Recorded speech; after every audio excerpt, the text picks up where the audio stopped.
it's Khaos Rx here, and welcome to episode number 2 of the WW2 camouflage here on Call of Duty World War 2. We'll be spinning on the camo, spice it up, because probably no one cares about this camo, but whatever, we're still doing it. So in this video, we're going to be covering the assault rifles, quite a good class. But before I get into it, I would like to just say a happy new year to you guys. 2020 is finally over, hopefully 2021 is a lot better than the last year. I know obviously with the gym shutting, that's killed me, but I know obviously it's been a lot worse for a lot more people, so hopefully the new year is a lot better for you guys, and hopefully within the new year we can maybe hit 1k subs and continue to grow this channel. And also I'd like to apologise for the audio issues from the last video. I was trying a new way of filming my voice for the video. This is my voice, and that new way turned out to be shite, so yeah, we've gone back to the old way. Hopefully this is better, well it will be better. But yeah, like I mentioned in this video of the Road to Chrome, we're going to be covering the assault rifles. Let's get straight into it with the first one here, the M1941, or the M1941 Johnson, as Drifter called it throughout the entire year. I'm not entirely sure why. I think that's the actual real name for this weapon in real life.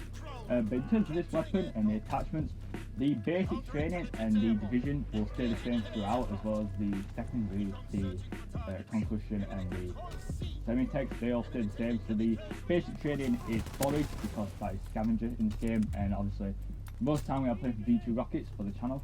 So yeah, forage is the one we are running. If I wasn't running forage, if I was not going for V2s, I'd probably run something either like inconspicuous maybe, or maybe escalation, that's another good one. And then for the division, we are running armoured. That is definitely the best division in all scenarios. There's pretty much only the times when I'm sniping, so I like to run 2 basic trainings. That's when I assume a commander. But if I'm running a weapon like this, or like any other normal weapon, armoured, definitely the best one. Grenades and concussion are a huge problem in this game, so definitely run armoured. So in terms of attachments on the M1941, we've got the red dot here. The iron sights on the M1941 are horrible. They are some of the worst, especially on some of the variants. Some of the variants are actually worse than the original, especially on the variant I'm using the background here, one of the heroic. Looks really nice, and please take off the red dot, and the iron sights is disgrace. We've then also got high caliber. This thing doesn't have the highest damage. I think that's the weakest one out of a lot of them, is the fully automatic 4-shot one. However, with high caliber, if you're nailing headshots, it can melt people. Like very quick time to kill if you land like 1 or 2 headshots. And we've also got quick draw, great universal attachments for the assault rifles, just speed up ADS, you're not going to go wrong with that. So yeah, with the M1941 here, I think it's a critically underrated gun. It is a shame. I feel like it would be better if you could stack more attachments on it. For example, it only comes with 25 bullets in the mag, so extended mags would be nice. And also things like grip, the thing does have a little bit of recoil, but obviously World War 2, you can't really stack that many attachments in your weapon. Even then, with the attachments we've got on this thing, I think it's a very good gun. Very underrated, and yeah, you'll see where I rank it. It's quite surprising how high I do rank this thing in terms of the assault rifles. Next up, we've got the M1, a disappointment when this game came out for me. I loved the MX Grand in Call of Duty Black Ops 3 even. So when I was like, oh, the M1's coming back, I thought this thing was going to be a beast. Unlike the MX Grand, however, this thing is not a beast. For the simple fact that it's kind of like the M1941, you can't stack the attachments you need on this thing. So on it, we've currently got the red dot, because it's a semi-automatic rifle, you need to be as accurate as you can, so you've got to run red dot. Grip, because this thing, to say it's a semi-auto, has way too much recoil. And also extended mags, because this thing only has 8 bullets in its magazine. And when you're factoring this thing as a 2-shot kill, you can only get at max 4 kills, and if you're hitting every single shot, which not many people are, including myself, so you've got to run extended mags. In the background, I did not have all the attachments unlocked, which is why I'm not seeing this setup, and I'd also like to apologise for terrible gameplay in the background. These people are playing like the biggest set of weirdos I've ever met. They were all just running around with satchel charges and combat shotguns. It was beyond annoying to play against. Hey, there it is. There's no better gameplay with this Grand. It's not very good, for the simple fact that once again you need to stack attachments on it. High caliber doesn't help this thing. Like with the MX Grand, for example, you could one-shot people with high caliber to the head. The M1, it doesn't change that. You want fast mags, because there is no fast mags in this game. You kind of got to run hustle, but you don't get any bullets, so you need to run forage, and you just can't really build the M1 to be good, unfortunately. Something you can build to be good is the STG. Now in the background here, we are seeing an STG V2 rocket. If you have not seen this video already, go ahead and check it out on the channel. It is up there, just type in STG V2. On the STG, just the plain Jane attachments, red dot, quick draw, grip. You just can't go wrong. with these attachments. You know, red dot. The SVG's got good iron size, but you know, if you're trying to get those long range kills, which you can do with the SVG, it is a very good gun at range. Red dot's great. Then also quick draw, like I mentioned, there's no negatives to having the fast ADS speed, especially on a assault rifle, which doesn't have the fast ADS speed. Obviously, I go through the SMGs and pistols. Then grip, once again for those long range kills, you can definitely get some long range kills with STG. The thing has very low recoil, and with grip, it has pretty much no recoil. I like to think that this is kind of the ACR of World War II. You know, it's that low damage, low fire rate, however extremely low recoil, so I think this is very good. Then moving on to somewhat of another disappointment, we've got the M1A1 carbine. Well, this thing, unlike the Grand, I would say is actually quite good. However, when looking at this thing in World at War, this thing was a beast when it came out in World War. It was the last assault rifle you got, I think, at 65 in that game. And my god, it was so good, because in that game, the gun did have a fire rate cap, and with stopping power, it was just two-shot and everything. But yeah, it was a melt machine. Obviously it is iconic from zombies. However, in this game, a little bit disappointing. It's a semi-automatic assault rifle, which is a 3-shot kill. However, you can spam it still quite fast. So in terms of the attachments, we've got the red dot. Obviously, it's like, again, I think red dot is on every single. Yeah, it is. It's on every single assault rifle. You just can't go wrong with red dot. None of these guns have particularly nice iron sights, to be honest. We've also then got high caliber. If you do land headshot and manage to then get a 2-shot kill, this thing's fire rate is so good, you can literally, I think, outgun most of the other assault rifles if you land those headshots. It's very quick, especially if you're firing as fast as you can. And also quick draw, again, you know, you need those iron sights up with a semi-auto, which is why I wish you could run it on the Grand, but you can't, you need those other attachments. But yeah, you definitely don't want to pick firing with a semi-auto, so a quick draw there on the carbine, or the carbine. Whatever, let me know in the comments, carbine or carbine, what do you call it? Then moving on to the gun which has continually got nerfed. Well, the next two just continue to get nerfed throughout this entire year of Call of Duty World War II. The FG42, this was the go-to when the game first came out, and it's pretty much the exact opposite of what it was in World War. In World War, it was like the fastest firing, I think it was an LMG in that game. I know in Zombies you could get with a bipod and that done totem. However, in this game it's an assault rifle, and it is the slowest firing one out of a lot of them. Maybe the SVG actually fires slower. However, it is a 3-shot kill, so in terms of the fully automatics, this is the most powerful one out of a lot of them. And on it we've got red dot, rapid fire and quick draw. So yeah, going in now to the bar. So the bar was the other gun which just continued to get nerfed and nerfed and nerfed. And again, it's weird how in World War this thing was a LMG. However, just like the FG42, it's now been made a assault rifle in this game. It's almost like they just didn't have enough assault rifles at launch to make the game. But yeah, with the bar here, again in the background you're seeing a V2 rocket gameplay. If you've not seen this video already, go ahead and check it out. It's on the channel, type in bar V2 rocket, it'll be there. On it we've got red dot quick draw grip, just like the STG, just like we've been saying a lot.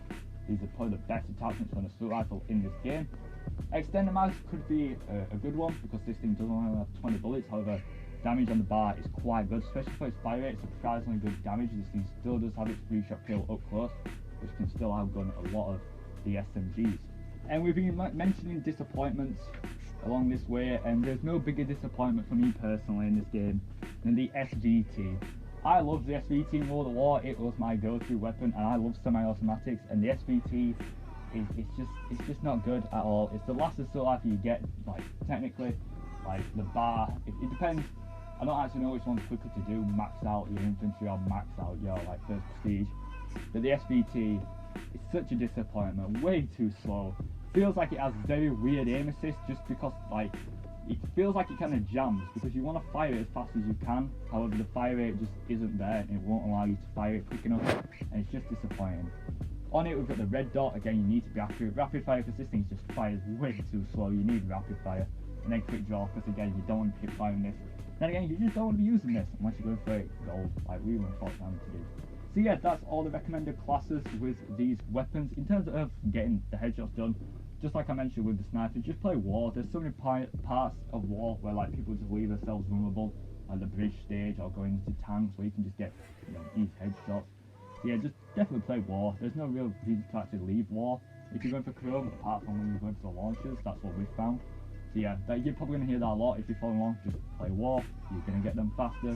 People aren't really trying as much in war, you're not going to have to deal with streaks. Play war. So in terms of ranking these weapons, the worst one I would have to say is sadly the SVT. This thing just doesn't fire fast enough.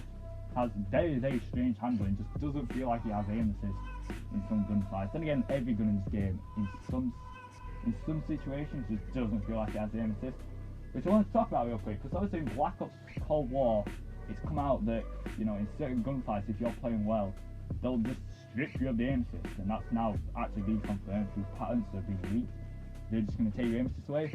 However, in this game, me and Adam have found that seems to happen quite a lot. You'll be doing good and then you'll just lose aim assist. You won't have an A, or just be there, like, just be there minimal, or you'll be stuck to something else. I feel that this weird aim assist is in this game.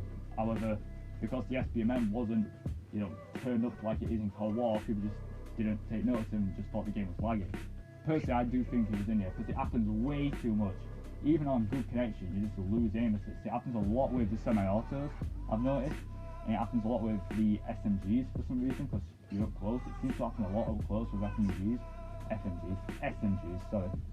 And with the SVT, that just seems to happen like every, like, 4 gunfights. You'll just get into a gunfight where you're shooting and you're like not landing a single shot. This thing has very, very weird handling. I don't recommend it at all, which is a deep shame. In World War, this thing was a beast, and I love semi-autos. I just wish it was good. If it one-shots to the head with high caliber, it might have been good. However, it doesn't. Continuing that trend then of semi-autos, I've now got to go with the M1, which is kind of a massive letdown. Coming from the MX gram, which is Black Ops 3, I thought the M1 gram was going to be a beast. And it's just not. Way too much recoil for semi-auto. You can't build this thing good enough because you just can't stack attachments on guns in this game. If this was Black Ops 3, and you could do the whole, you know, 6 attachments stuff, 6 attachments glitch nowadays, maybe this thing would be good. But in this game, sadly, it's not. It just doesn't compete as way too much recoil. It doesn't have enough ammo. It's not got very good, like, handling. It's just not good. It can melt. If you land both shots very fast, you will melt people. However, it's just not very good. The next one, I put the FG42. Now, this is not to say the FG42 is a bad gun. However, it's just outclassed by literally any other DLC assault rifle which has a 3-shot kill. It's kind of like they nerfed the FG42 into the ground during the year, and then just continue to bring out weapons which is better. Which I'm like, well, why did you nerf the FG42? There's no need if you're just going to bring out weapons like the NZ41 or the AS44, or now the Wimmenberg, which is just attacks better than this thing, which are just 3-shot fully automatic assault rifles which are just fire faster, have less recoil, and it's better than the FG42. Unless you're going for diamond assault rifles, there's literally no reason to use the FG42. If you want a fully automatic 3-shot assault rifle, just get the MZ or the AS44 or the ABS. All of those weapons are better than the FG42, which is why it's ranked here, because there's no real point to it, to be honest. Next up, we've got the M1A1 carbine. Now, this thing isn't a good gun, however, for some reason I just like it. I don't know, I can fire it very fast. Not as fast as the Gavea. The Gavea does outclass it in every way. The Gavea is just better because it fires faster, you know. That's just better. If you can fire a weapon faster, that is better. However, the carbine, I just like the carbine. I think it's, you know, if you can melt people very quickly, especially if you land a headshot, you can melt people with this thing. And I don't know, I just liked it. It's the only semi-auto in this game which I feel like you can actually fire at somewhat decent fast pace. The M1, the FCT, and the Type 5 all have very, very slow fire rates. This and the Gavea are the only two which I feel like you can actually fire somewhat respectively. It has low recoil, which is good, but all semi-autos should have low recoil. This thing does. And yeah, I think it's not that bad. It's not that bad. It's kind of weird to use, you know, semi-autos, but it's not that bad. Next up, we've got the 1941, the M1941. This shocks me because no one talks about this gun. I think the reason for that is that it's not an iconic weapon like of World War II. It's not in World at War. You don't really see it too much. No one really talks about it. But I think it's a very, very, very good gun. You can melt people up close to this thing. And like I say, if you hit some headshots with high caliber, you might be able to outgun every single assault rifle. This thing is an absolute powerhouse.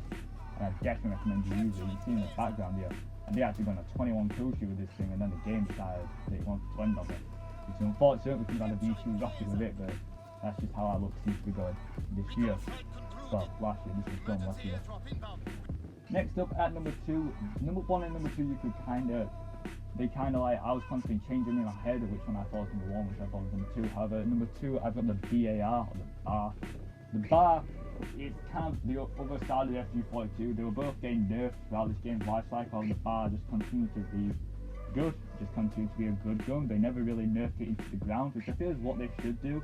I hate when they take a good gun and they just nerf it into the ground. Like, I can't think of an example off the top of my head. Well, apparently with the FAMAS, what they did this year, the FAI in Cold War, they took a good gun, then they just nerfed into the ground, and now they built it back up a little bit. Kind of what they did with the Vespa in Black Ops 3. They took the best gun in the game and they just hit that thing way too hard to the point where pretty much now it's definitely not that usable. And that's definitely not what they did with that. They took the gun, which was definitely the best, and they just brought it back down to a good gun. And I think that's just where it sits now. It's a good gun, not the best, because the best is the STG-44.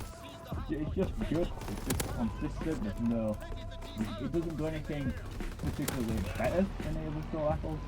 There's just nothing worse, it's just nothing bad, which is like the best thing about it. There's no recoil, very nice fire rate, it's not too fast, it's not too slow, decent damage, good handling, it's just good at everything, which is what you kind of want in a gun, especially in this game. You just kind of want it to be good at everything. In this game, no gun seems to be good at everything. Every gun seems to have like that one low weakness, and the STG doesn't.